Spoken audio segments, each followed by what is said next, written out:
بسم الله الرحمن الرحيم. ياسين والقرآن الحكيم إنك لمن المرسلين على صراط مستقيم تنزيل العزيز الرحيم لتنذر قوما ما أنذر آباؤهم فهم غافلون لقد حق القول على أكثرهم فهم لا يؤمنون إنا جعلنا في أعناقهم أغلالا فهي إلى الأذقان فهم مقمحون وجعلنا من بين أيديهم سدا ومن خلفهم سدا فأغشيناهم فهم لا يبصرون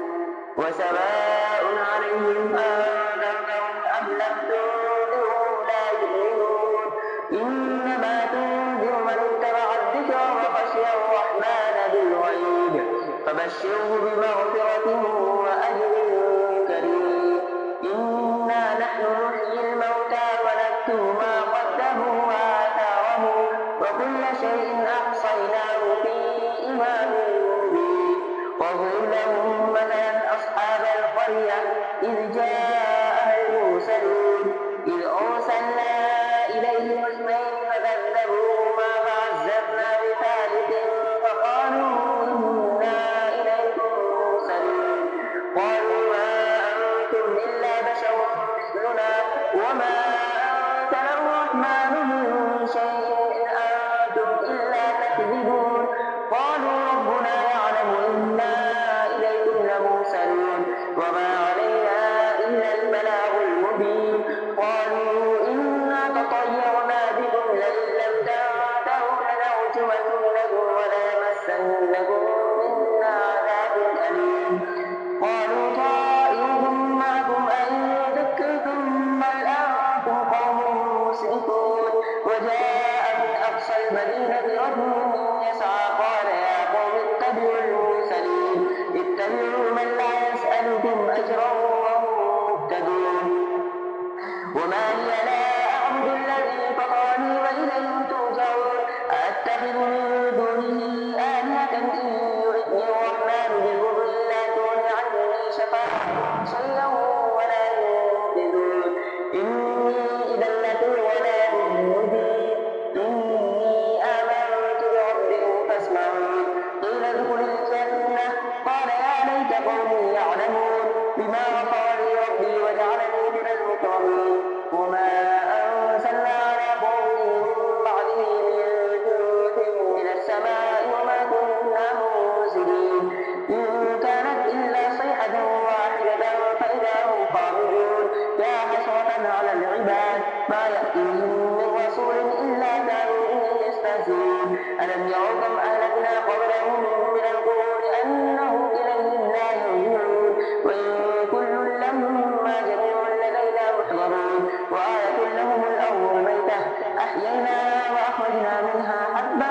فمنه يأكلون وجعلنا فيها جنات من نخيل وأعناب وفجرنا فيها من العيون يأكلوا من ثمره وما عملته أيديهم أفلا يشكرون سبحان الذي خلق الأزواج كلها مما تنبت الأرض ومن أنفسهم ومما لا يعلمون وآية لهم الليل يسلخ منه النهار فإذا هم مسلمون والشمس تجري لمستقر لها ذلك تقدير العزيز العليم والقمر قدرناه منازل حتى عاد كالعرجون القديم لا الشمس ينبغي لها أن تدرك القمر ولا الليل سابق النهار وكل في فلك يسبحون وآية لهم أنا حملنا ذريتهم في الفلك المشحون وخلقنا لهم من مثله ما يركبون وإن نشأ نغرقهم فلا صريخ لهم ولا هم ينقذون إلا رحمة منا ومتاعا إلى حين وإذا قيل لهم اتقوا ما بين أيديكم وما خلفكم لعلكم ترحمون وما تأتيهم من آية من آيات ربهم إلا كانوا عنها معرضين وإذا قيل لهم أنفقوا مما رزقكم الله قال الذين كفروا للذين آمنوا أنفقوا من لو يشاء الله أطعمه إن أنتم إلا في ضلال مبين ويقولون متى هذا الوعد إن كنتم صادقين ما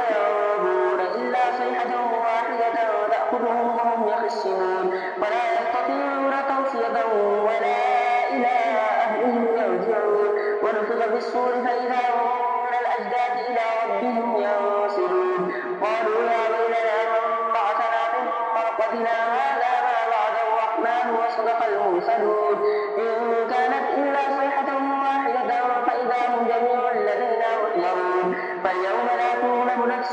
شيئا ولا تجزون إلا ما كنتم تعملون إن أصحاب الجنة اليوم في شغل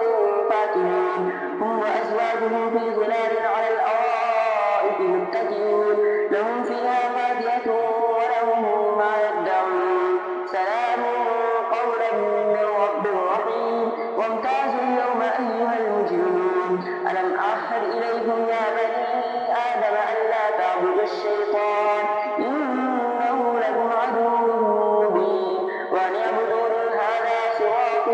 مستقيم ولقد أضل منكم جبلا كثيرا أفلم تكونوا تعقلون هذه جهنم التي كنتم توعدون اصلوها اليوم بما كنتم تكفرون اليوم نختم على أفواههم وتكلمنا أيديهم وتشهد أرجلهم بما كانوا يكسبون ولو نشاء لطمسنا على أعينهم فترى فأنا يبصرون ولو نشاء لمسخناهم على مكانتهم فما استطاعوا مضيا ولا يرجعون ومن نعمره ننكسه في الخلق أفلا يعقلون وما علمناه الشعر وما ينبغي له إن هو إلا ذكر وقرآن مبين لينذر من كان حيا ويحق القول على الكافرين أولم يروا أنا خلقنا لهم مما عملت أيدينا أنعاما فهم لها مالكون وذللنا لهم فمنها ركوبهم ومنها يأكلون ولهم فيها منافع ومشارب أفلا يشكرون واتخذوا من دون الله آلهة لعلهم ينصرون لا يستطيعون نصرهم وهم لهم جند محضرون فلا يحزنك قولهم إنا نعلم ما يسرون وما يعلنون أولم يرى الإنسان أنا خلقناه من نطفة فإذا هو خصيم مبين وضرب لنا مثلا ونسي خلقه قال من يحيي العظام وهي رميم قل يحييها الذي أنشأ أول مرة وهو بكل خلق عليم الذي جعل لكم من الشجر الأخضر نارا فإذا أنتم منه توقدون أوليس